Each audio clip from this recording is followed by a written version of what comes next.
Tricycles here. So this is Feb 17, Tuesday, holiday, Chinese New Year.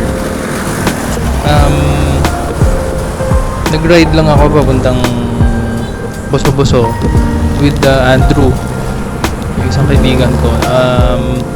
So nag-usap kami, bababa kami ng Mangvix. So first time namin parehas bumaba ng Mangvix. For some time medyo nagdadalawang isip kaming bumaba kasi yung pabalik nga medyo mahirap daw, pero sige, subukan na rin namin.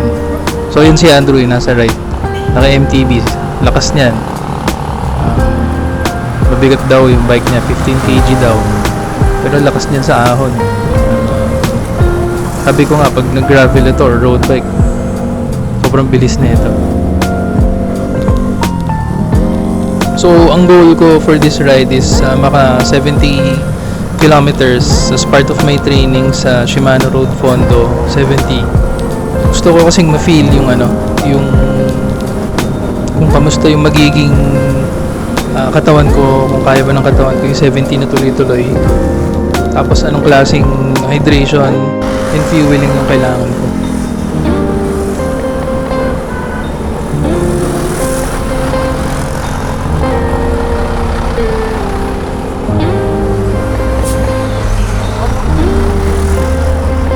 By the way, hindi ito yung usual kong format ng pag-vlog. Kasi usually, ayan, ganyan ako nakatutok sa akin yung camera, hindi nagsasalita, nagkukwento. Pero this time, gusto ko kasi mag-focus dun sa training ko. So, yun, minount ko lang yung camera ko sa harap. And then, ayun. So, nag-video lang ng mga scenes. Time to time yan, tinatapat ko sarili ko yung camera. Ang gamit ko pala ngayon yung aking Giant Defy. Nilipat ko yung wheelset nung Revolt ko na CXR2. Minount ko yung 32mm na tires ko doon, na road tires ko. And then yun ang nilagay ko dito sa aking Giant Defy. So far so good, ang ganda ng feel niya. Mas naging responsive. Tapos parang ang kapal ng 32, almost parang 35 na sa tingin ko yung kapal niya. So komportable din. So yan yung magiging setup ko na for the road fondo.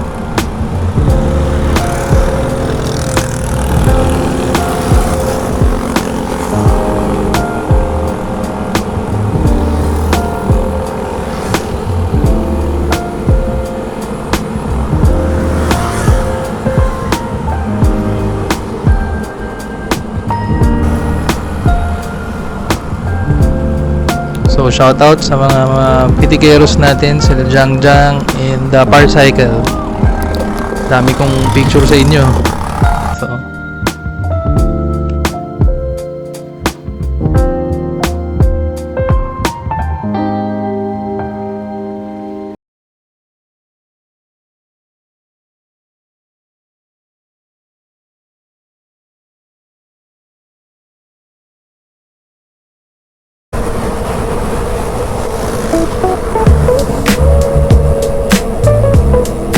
then ito na yung descent from Boso-Boso Hotel going to Mangvix. Hindi ko na pinutol yung video, tapos nilagyan ko ng stats para lang din makita ninyo. Even yung pag-akyat pabalik, nandyan lang din yung stats. After na yan namin magpahinga ng konti sa Shell, kasi nga nagdadalawang isip kami, and then pag-agreehan namin na sige, tuloy na natin, nandun na rin kami at medyo malakas pa naman kami. So sige, baba kami.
pinaka masasarap na part ng pagiging siklista. Yan, yung mga palusong. Sarap sa feeling, di ba? Pababa ka lang. Pero ako kasi medyo control pa rin ako dahil nga mabigat ako. Baka mahirapan ako mag-emergency brake later on. So, dahan-dahan lang ako. Kapitik-pitik ng konti sa sa rear brakes. Para konting safety pa rin. And habang nagde-descend, iniisip ko na grabe ito yung aahunin ko mamaya. Paano kaya gagawin to? Parang medyo may konting pagod na rin. So, sabi ko, bahala na. Hanap na lang ako ng 7-Eleven siguro somewhere dyan bago bumalik ng Boso-Boso Hotel.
Kami ni Andrew dyan kasi tumigil ako para mag-picture. Sabi ko layo ko na, mukhang parang bukid-bukid na yung gilid.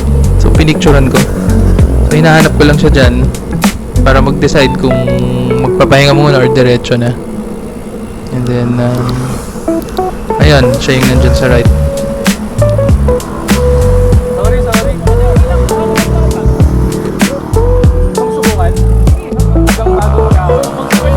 So nag-usap kami, parang sabi niya, ay, parang patag naman dun sa diretso, subukan natin. So sige, diniretso na lang din namin. And then may nakita kaming 7-Eleven somewhere near doon. Doon na kami nag-break bago bumalik.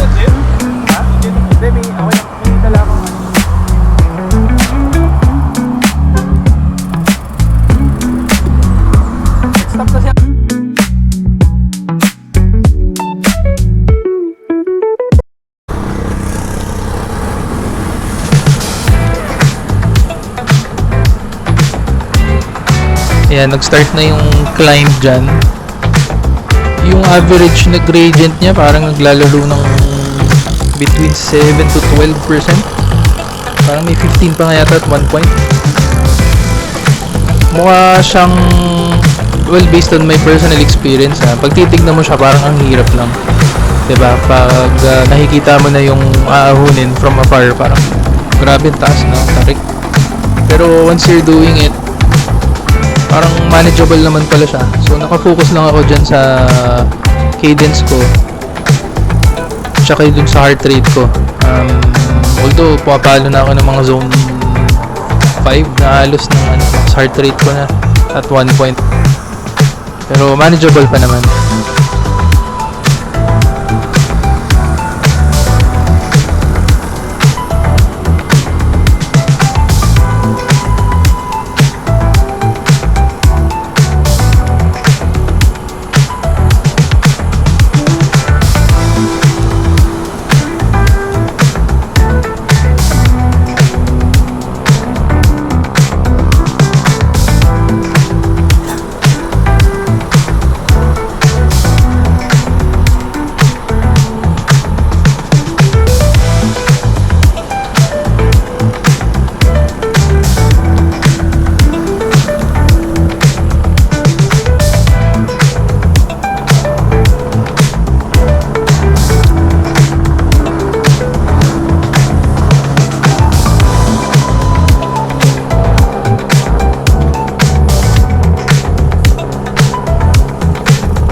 Yan, nung nakita ko na yung view na yan, sabi ko, ay, thank you, tapos na. Balik na sa Boso-Boso Hotel. Tapos na yung suffering. So, ayan, sarap sa pakiramdam na natapos ko yung climb from Mang Vix pabalik ng Boso-Boso Hotel.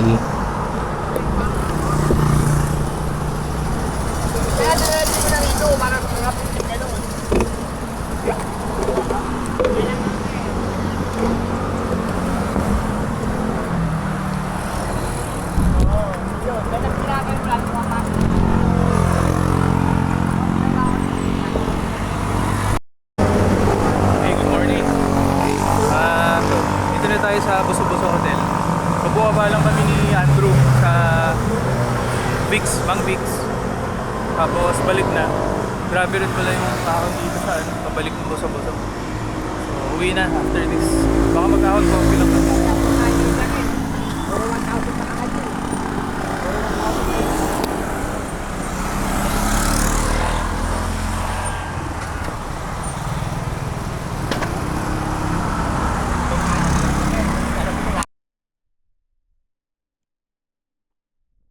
Then nakipag-meet up lang kami dun sa isa naming kaibigan pa, si Gab. Doon sa Cafe Una. May race siya sa Sunday, yung Attack Unrestricted. Good luck, bro. Sana mag-please ka ulit. Nag-third nga pala siya dun sa Spinner Series. Lakas na itong sound to. And then after namin magkape, ayan, uwi na.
Then nakasabay ko nga pala sa may Masinag intersection yung isang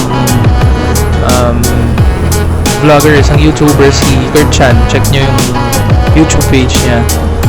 Palagi siyang nagboboso-boso sila ng mga kasama niya. So ayan, nakasabay ko yung group niya.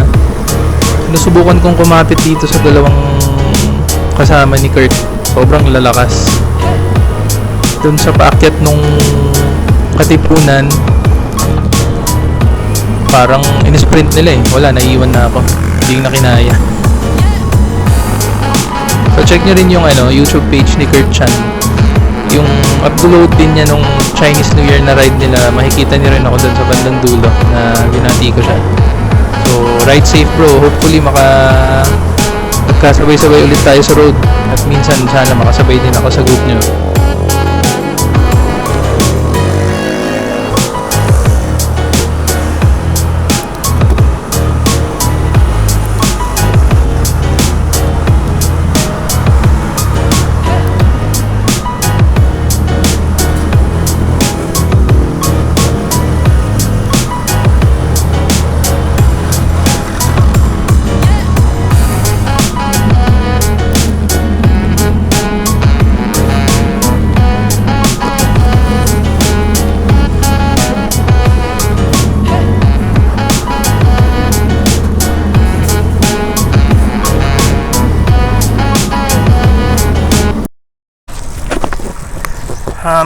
Village na.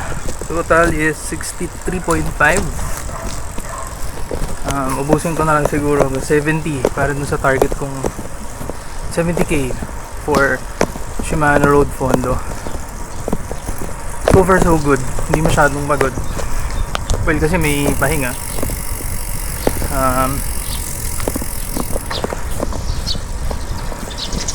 Okay din yung wheel set na nilipat ko from Revolt, yung CXR2. So very comfortable. So parang magaan.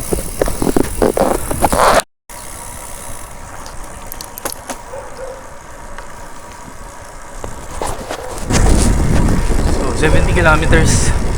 Ayun, tapos na yung training natin for road Fondo. Pero medyo mabagal, 3 hours 45. Though ang goal ko naman 70 under 4 hours. So okay lang. Ayan, uwi na tayo. Thank you.